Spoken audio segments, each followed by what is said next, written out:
Étant donné que nous vivons ensemble sur cette précieuse petite planète Terre, tu dois savoir que l'eau douce est l'une des ressources les plus précieuses dont nous disposons. De nombreux pays connaissent d'énormes pénuries d'eau potable et la population est constamment à la recherche de nouvelles sources. Mais récemment, une solution a peut-être été découverte et elle se trouve au fin fond de l'océan. Des réservoirs d'eau douce ont été découverts dans les années 1970 sous les fonds marins.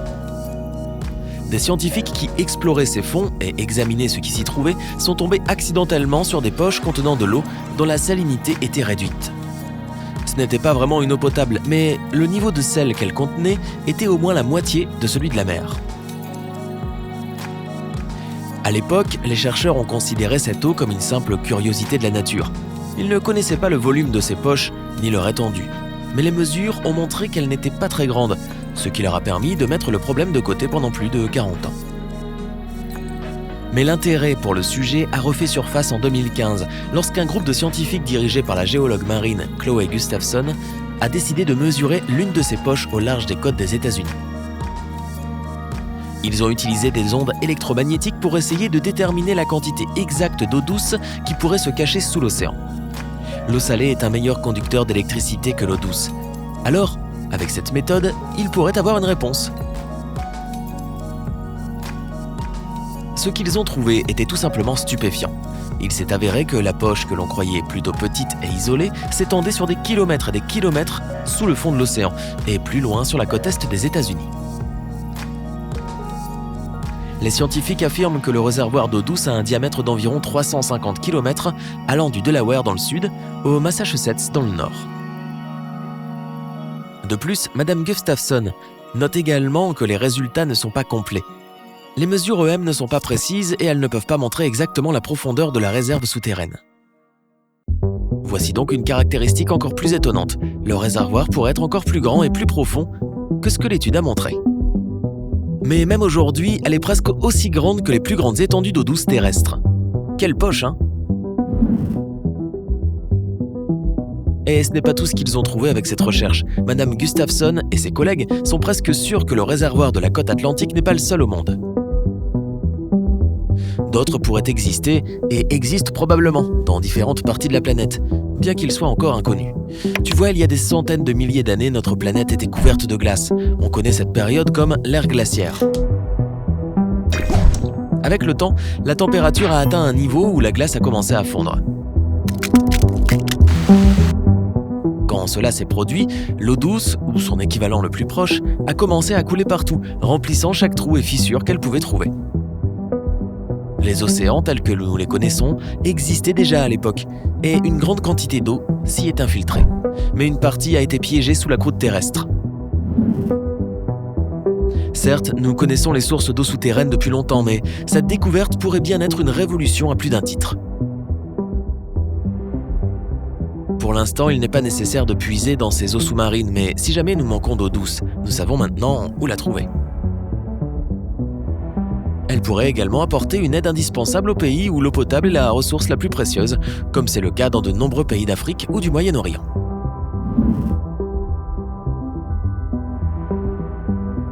Comme je l'ai déjà dit, les scientifiques espèrent que des réservoirs comme celui qui se trouve au large des côtes des États-Unis pourront se trouver ailleurs. Et si l'un d'eux existe sous les eaux côtières d'Afrique, par exemple, il pourrait sauver des millions de personnes. Mais avant d'avoir de trop gros espoirs, n'oublions pas que cette source sous-marine ne donne pas de l'eau tout à fait fraîche comme celle que nous buvons. Pour avoir une qualité d'eau potable, le niveau de sel, ou la salinité, doit être d'1 pour 1000. Les mesures effectuées dans le réservoir souterrain montrent cependant que près de la côte, l'eau est presque fraîche, environ 3 pour 1000, mais plus bas dans le fond marin, elle devient de plus en plus saline et atteint 15 pour 1000. C'est quand même 2 fois plus bas que l'eau de mer, alors ça vaut sûrement la peine de puiser dedans. Mais si on ne peut pas la boire, comment l'utiliser ? Et devons-nous le faire ? Eh bien, n'oublie pas que nous vivons à l'ère de la technologie et de diverses découvertes scientifiques.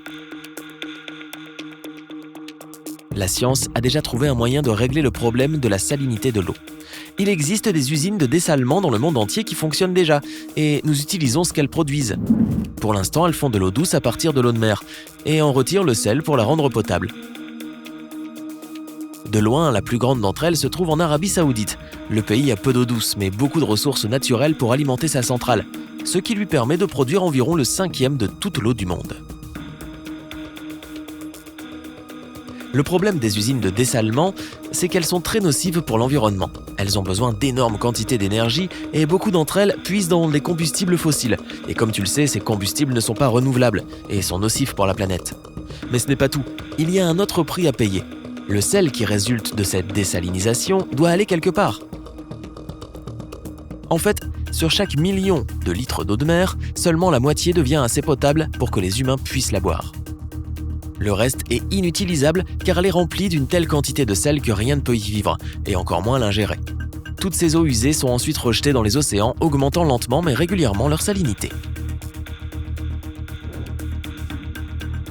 Étant donné qu'il y a actuellement plus de 20 000 usines de dessalement dans le monde, tu peux imaginer les dégâts que cela cause à l'écosphère océanique.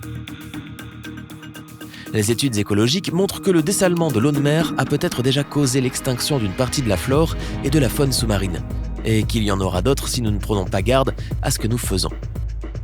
Et il y a aussi la question des gaz à effet de serre émis par ces usines.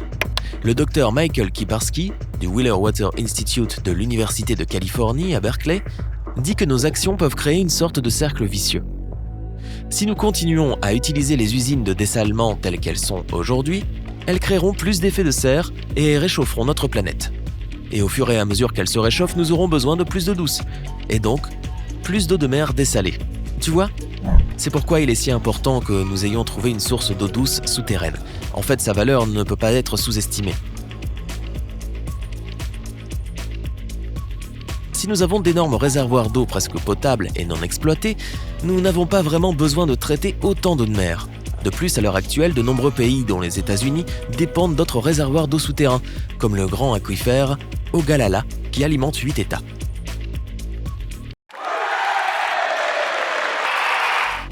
Je parie que tu peux imaginer ce que signifie pour un pays de découvrir un nouveau réservoir d'eau de cette taille. Enfin, il y a encore une chose à ajouter au sujet de cette nouvelle source d'eau douce. Comme je l'ai mentionné plus tôt, elle est apparue à cause de la fonte des glaces après la fin de la période glaciaire. Mais des recherches récentes suggèrent que ces eaux sous-marines sont également alimentées par des sources terrestres, rivières, ruisseaux et précipitations. Ce que cela signifie, c'est que le réservoir a connu une croissance constante depuis cette période et qu'il continue de grandir même maintenant, alors que tu regardes cette vidéo. Pour l'humanité, cette découverte signifie beaucoup de choses, et la meilleure d'entre elles est peut-être qu'il existe un nouvel espoir de survie. J'ai déjà dit que le dessalement nécessitait beaucoup d'énergie et produisait des tonnes de déchets, alors il est tout à fait naturel que cela coûte aussi beaucoup d'argent. L'eau douce sous-marine doit également être dessalée, mais son coût serait beaucoup moins élevé. Elle produirait beaucoup moins d'eau usée salée et consommerait beaucoup moins d'énergie. Je n'ai pas besoin d'expliquer que ce serait un énorme soulagement pour notre planète. Quant à l'eau souterraine dans les zones peu profondes sous le fond marin, elle est assez potable telle qu'elle est. Elle ne devient saline et imbuvable que lorsqu'elle s'avance davantage dans la mer. Donc, si jamais nous extrayons de l'eau des zones proches de la côte, il ne sera pas nécessaire de tout dessaler. En d'autres termes, nous avons un énorme réservoir d'eau potable juste sous nos pieds, et sans même avoir à tremper nos pieds sur la plage. En attendant, il convient de dire que le réservoir de l'Atlantique n'a pas encore besoin d'être pompé. La côte est des États-Unis a beaucoup d'eau douce pour l'instant, mais les recherches se poursuivent et les scientifiques sont persuadés qu'ils trouveront d'autres réservoirs comme celui-ci. Les chercheurs australiens, par exemple, ont déjà communiqué leur espoir d'avoir une autre poche d'eau quelque part autour de leur continent. Cela aiderait beaucoup leur pays, qui est surtout composé de déserts arides. Alors qu'en penses-tu ? Ça vaut la peine de commencer à exploiter cette nouvelle source dès maintenant ? Ou faut-il la garder pour quand on en aura besoin ? Fais-le moi savoir dans les commentaires. Et si tu as appris quelque chose de nouveau aujourd'hui, donne à cette vidéo un j'aime et partage-la avec un ami. Mais ne va pas avaler le H2O tout de suite. Nous avons plus de 2000 vidéos sympas à te montrer. Clique simplement sur cette vidéo, à gauche ou à droite, et profites-en. Reste du côté sympa de la vie.